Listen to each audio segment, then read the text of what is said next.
Responsable culturel l'ambassade Canada en Haïti, Tristan Landry, ak responsable culturel l'ambassade de la France là, Jean Mathieu, fait connaître pendant quinzaine francophonie en Haïti, ap gen sa yo rele Ciné la Ria, programme cinéma gratis sous diverses places publiques pour permettre un pile moun détendre yo nan gade film canadien ak français. Yo annoncé tout première édition concours prix du jeune journaliste en Haïti qui gen pour objectif découvrir talent jeune journaliste haïtien qui parlait et puis écrit français très bien. Tristan Landry ak Jean Mathieu, toujours dans micro Emmanuel Tolembrina ak Jean-Joseph Nono. Chaque année, comme on le sait, le 20 mars, les francophones et les francophiles du monde entier célèbrent la Journée internationale de la francophonie.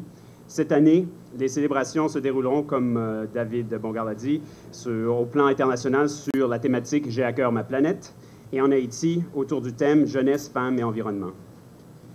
Ces thèmes auront un caractère très particulier cette année, puisque, comme vous le savez, c'est une Canadienne d'origine haïtienne, Mme Michaëlle Jean, qui est la première femme élue au poste de secrétaire général de la francophonie.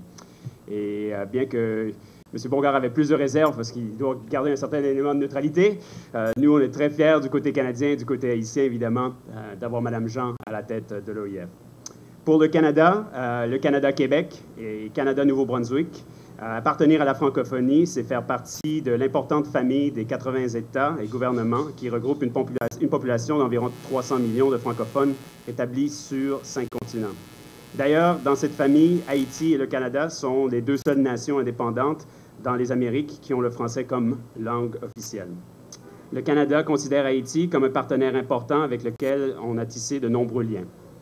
La culture est d'ailleurs l'un des secteurs où le Canada a autant à apprendre qu'à donner.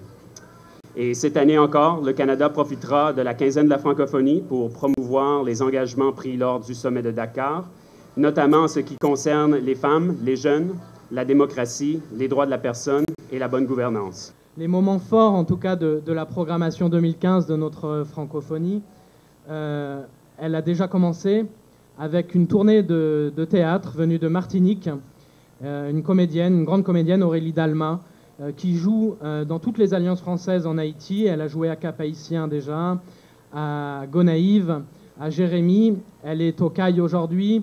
Elle a joué à Port-au-Prince. Elle jouera encore à Jacmel. Une pièce qui s'appelle Un petit déjeuner et qui met en valeur tout un questionnement autour de la femme dans les Caraïbes.